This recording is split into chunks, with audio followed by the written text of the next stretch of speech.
చూడు భవాని, ఈ రోజు చిన్న పిల్లలందరూ పెద్ద స్ట్రైక్ చేశారు. ఎందుకో ఈ రోజు తెలుసుకుందారా?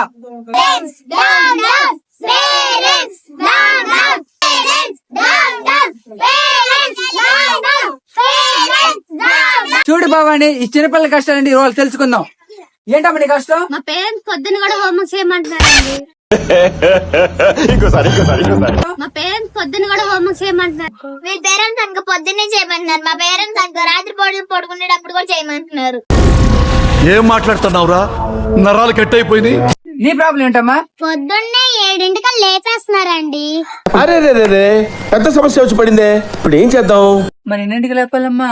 మామూలుగా అదేదో 10-11కి. చాలా? ఇంకేమైనా 1-2కి లేపమంటావా? చాలు చాలు.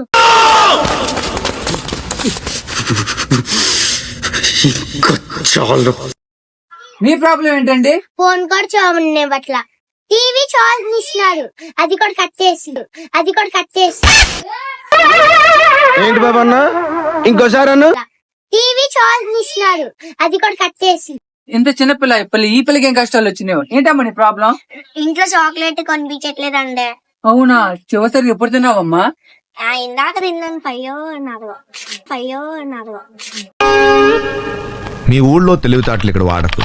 5 మనకి ఎన్ని చాక్లెట్లు కావాలమ్మా? 50-60. ఓకే. నీకేం ప్రాబ్లం అమ్మా? నాకేం ప్రాబ్లం లేదు. మరి ఎక్కడ ఎందుకున్నావు? అందరూ ఉన్నారు కాబట్టి. అప్పుడప్పుడు నేను ఎందుకు పుట్టినానా అనిపిస్తుంది సార్. నీ ప్రాబ్లం ఏంటమ్మా? వచ్చేగాడి నువ్వే మాట్లాడట్లేదు. అదేనా ప్రాబ్లం. మా అమ్మ నాన్న ఎక్కడికి వెళ్ళినా మాట్లాడుతాను. నేను ఆడపిల్లను కదా, అందుకే మాట్లాడుతాను.